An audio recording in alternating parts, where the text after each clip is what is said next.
This is a circuit board that I've designed. Its purpose is to be my everyday carry PCB that I can use for anything and everything. However, I'm nervous as this batch of PCBs costs $600 and I rushed a core element of the design back in the schematic stage. Okay, let's do this. Wait, let's rewind back to the beginning. What if there was an Arduino that could do everything?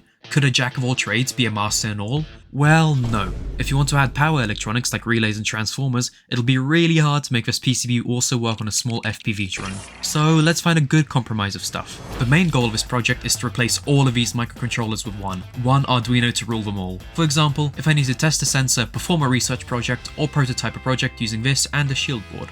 I will still keep the cheap Chinese Arduino clones if I need to permanently embed them somewhere. 2 years ago I had the same idea and I came up with the first revision of this board. This PCB uses the 80MegaFree28P chip, a microcontroller used on Arduino Unos and some Arduino Nanos. This board here was as bare bones as it could get. I got it working by using a hot air gun to take off the components of an Arduino Uno and place them onto this PCB. Since I copied the schematic of Arduino Uno, it worked pretty much the same. However, my component placement was so bad and my routing was incredibly inefficient. The pads were also arranged in a nice numbered order, which didn't help with routing. I didn't learn this for the next few revisions, but it's best to keep the pins of a breakout board very similar to the order of the pins on a chip, rather than arranging them in a nice order. That is, of course, if physical layout isn't actually important. A few weeks after the first revision, I had the motivation to make a second board. I wanted to add more features to this board, and primarily focusing on an onboard USB to serial converter. I used a CP2102, which is a converter that I still use to this day. In order to do that, I had to replace the USB-C port with a more advanced one, which let me use the data connections. And in case you're wondering how I would program the first board, I would just use the RX and TX pads. For this revision, and the next, I added a random inductor in here, which would randomly kill the microcontroller after several power cycles. I had the impression that the inductor would help with filtering noise, but I didn't have a correct capacitor to create a correct filter, and when the power was abruptly disconnected, the inductor would dump all of its energy, creating a huge voltage spike. I also added these huge 1 nanofarad capacitors for no good reason. I do recommend experimenting with new components, but please do a little research first. The third revision of this board didn't work at all. This was because I tried to replace the huge crystal oscillator with a much smaller one. The mistake I made here was not using capacitors on the crystal. I knew that the Arduino Nano used two 22 picofarad capacitors on each crystal side, but I didn't really know why. I thought I was being a genius when I found a 16 MHz crystal oscillator with a load capacitance of 16 picofarad. Cool, the capacitors must already be built in, right? Well, no, obviously not. The load capacitance is the capacitance needed for the crystal to work at its best, meaning that I still needed to add capacitors to each of the output pins. When I powered on the chip and uploaded the bootloader, I knew this board wouldn't work. But it did. How? I had no capacitors on the crystal oscillator at all. Well, what I didn't know is that I didn't use a crystal oscillator. I used a ceramic resonator, a completely different part of a crystal that could be pretty much a drop-in replacement. Just by sheer dumb luck, the resonator that I ordered from AliExpress did have internal capacitors. And the thing that ended up killing the PCB? Yep, the inductor. STM32 chips seem to be all the rage these days, right? They're significantly more powerful and versatile than Arduino AVR chips, so why not use that? I ordered a tray of these small STM32F103 chips with the mindset of, I'll figure it out when I have them. That wasn't the smartest idea. The only code that I knew was for Arduino. Learning to program these STM32 chips was a nightmare. I just couldn't figure it out. To this day, I'd only use non-Arduino chips if someone else does the programming for me. However, I am trying to pick up STM32 boards again. I've ordered this Nucleo board and I've designed a small development board using a very similar chip. Let me know if you would actually like me to order this and make a video on it, by the way. Much later, I revisited the idea of the ultimate PCB. As a starting point, I prototyped this PiPico USB stick, then developed this circuit here. This is based on the RP2040. It worked great, but I was struggling with coding it, again. I also overlooked adding header pins. I thought these castellated holes would work well, but in hindsight, that obviously wasn't a good idea either. Now, of course, all these boards here are missing all the bells and whistles. I just wanted to get the microcontroller working by itself first. You know, before spending loads and loads of clams on sensors, MOSFETs, and signal converters and whatever else. And I realized I didn't need to use an STM chip or a Raspberry Pi one. Now this is a board that I tried to lock in with my coding skill. This here's only a prototype board. It's just an Arduino Mega Shield. The only purpose of this board is to make a signal generator, but in the process I got really familiar with the Arduino Mega and I've been using it since for many projects. I wanted to develop this prototype into a board which was much nicer, but I forgot to add headers, connectors or pads for burning the bootloader, which resulted in this being a very expensive paperweight. Now, years later with my sponsor JLC PCB, I have decided to revisit the project and go all out on the accessories. I may have forgotten to record me actually making this PCB, so pretend like this footage wasn't recorded in post.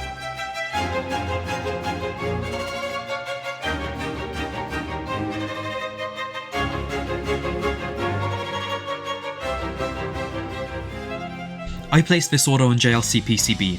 JLC PCB provides easy, affordable, and reliable PCB and PCBA services at a low entry cost. This allows beginners and advanced engineers to develop their projects efficiently. JLC PCB is easy to use, just export your Gerber file and upload it to JLC's instant quote service. The order can be placed in a couple of minutes. You can also order stencils, 3D printed or CNC'd parts, and even mechatronic bits, all in one place. 1 to 8 layer boards can be ordered for as cheap as just $2 due to JLC's efficient and large-scale production. Despite the low cost, they do not sacrifice quality. Their strict quality control ensures reliable boards with minimal defects. If advanced parameters aren't needed, boards can be produced in as little as 24 hours and delivered with fast worldwide shipping. Don't miss out on JLC's 6-layer promotion. You can order a 6-layer board with a $30 discount. It also comes with free 2U ENIC finish and no engineering fees for VA and pads. Check out JLC PCB through the link in the description. New customers also get $70 worth of coupons upon registering. After placing the order, all I had to do was wait for the PCBs to arrive. Huh? What? Did you see that? These are the circuit boards, and I reckon they look pretty awesome. The design of this board partially comes from the design of the Ava flight computer from BPS Space and the STM32 nuclear development board. Right here in the middle is the main chip, the ATmega2560. Above it is 25 individually addressable LEDs. These were much easier to implement than a color display and can be much brighter. I do lose the ability to display text, so maybe a little bit of creativity is needed to display data. There are 2 USB-C ports at the top, one for charging a battery and one for coding. In hindsight, I really didn't need 2. I could have just added a power management system and have a battery be charged from the same port. But oh well. If you look over here, you can see, well actually, you know what, since there's so many features, I'll just speed run through them all. There are 2 light sensors, analog here, digital here, IR distance sensors, temperature sensor, USB to UART converter, compass, 6-axis IMU, 2 digital potentiometers, 2 real potentiometers, 4 high accuracy ADCs, with the smallest op amps I've ever used, 2 DACs, switching power converters, 4 NMOS and PMOS transistors, and 3 buttons. But wait, that's only the stuff at the top. Let's carefully flip the board over, making sure the electrons don't fall out. At the back, we've got reverse polarity protection, ESD protection, a resettable fuse, a barometric pressure sensor, an I2C multiplexer, a passive buzzer, battery management system here, micro SD card slot, very basic microphone not currently populated, the current sensors, and a partridge in a pear tree. There are also plenty of power and ground connections. Did you know that the Arduino Mega only has 5 grounds? Oh, by the way, this is how big my board is compared to the Arduino Mega. Not so mega anymore, huh? For transport, I've also made this fairly basic carrying case, which JLC PCB can also manufacture for you. Alright, let's power this thing on and hope for the best. I've checked the schematic and the layout diagram several times, but the more stuff you add to a PCB, the higher chance it is that something will fail. Although I believe that failure is the best way to learn, I really don't want these boards to end up totally useless. As soon as the magic smoke comes out, it's really difficult to put the magic smoke back in. Okay, let's do this. The first board shorted the power supply. I had a look at the board and all the connections seemed okay, so maybe it was a fluke. Let's try the second board.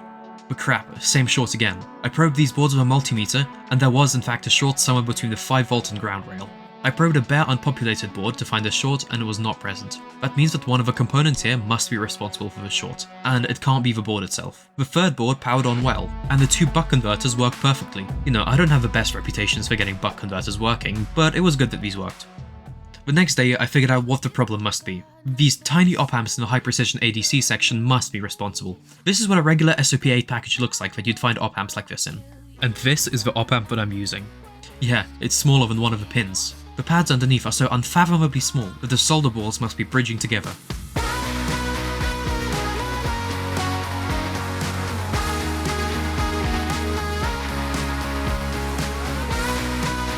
I desoldered these op-amps from the shorted boards, and the short was gone, but I did end up losing 7 of the 8 op-amps. I don't know where they've gone, they've just disappeared.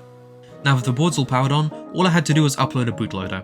I used an Arduino Uno as an ISP programmer, but burning the bootloader gave me an error. The device signature was just a bunch of zeros. The data connections were all correct, but the chip was still unresponsive. I tried multiple other programming Arduinos, of which none worked. It is unlikely that all the ATmega2560 chips are dead, but there's a fairly good chance that I did mess up the crystal oscillator. This was the element that I'd rushed. I didn't simulate or calculate any of the stray capacitances in the microstrip line. Guessing at 3 picofarad was good enough.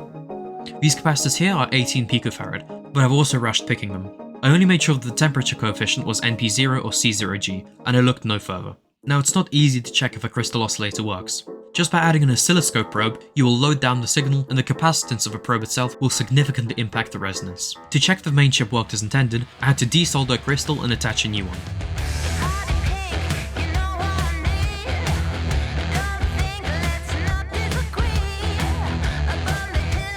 This is an HC49S package, which isn't ideal due to lead inductance, but having a bad signal is better than having no signal at all.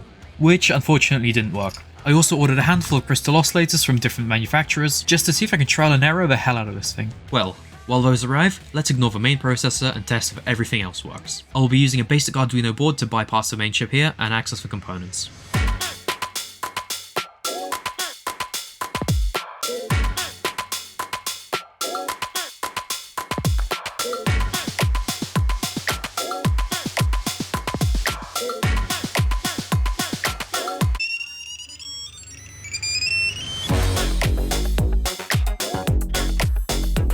Oh my god, this is labelled wrong. This should be channel 7 here, not channel 4.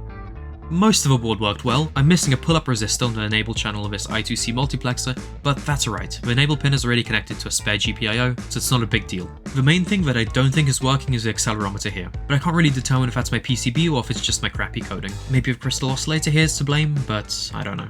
The oscillators arrived from DigiKey, and I replaced the onboard one with a new crystal. This was the highest quality crystal oscillator from the order, and yet it still didn't work. I even tried replacing these absurdly tiny O201 capacitors with high quality ones that I rated for exactly this oscillator, but still it didn't work. As a last resort, I removed the crystal oscillator and capacitors to inject a 16 MHz clock from a signal generator. The peak-to-peak voltage of my signal wasn't high enough, so I ordered a precision 16 MHz active oscillator. I could check the oscillator's output by using an oscilloscope, which did show a 16 MHz clock, but the Arduino chip still was not responding. In that case, maybe the chip is dead after all. I noticed that the solder paste was extremely high temperature and was nearly impossible to melt with my hot air gun. When assembling double-sided PCBs, typically there's a high temperature side and a low temp side. It seems that the high temp side was used in the top layer, then the board was flipped, and then low temperature solder paste was used at the back. Because high temperature solder paste was used at the top layer, I suspect the 80 mega chip could have been damaged in the soldering process. Since I couldn't use hot air to replace this chip, I had to opt for a method slightly more barbaric.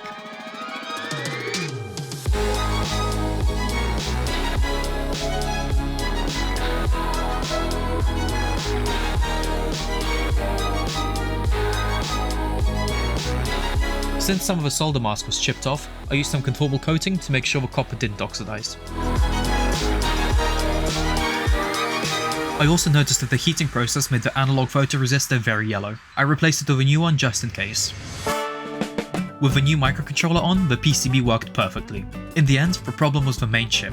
Whether the issue was from overheating or from a dodgy component supplier wasn't very clear, but this one now worked perfectly.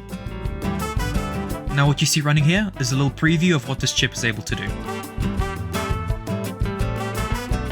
Now thank you for watching, and consider subscribing if you've enjoyed the video or learned something new. This channel is very new and every bit of support helps. Thank you again, and I'll see you next time.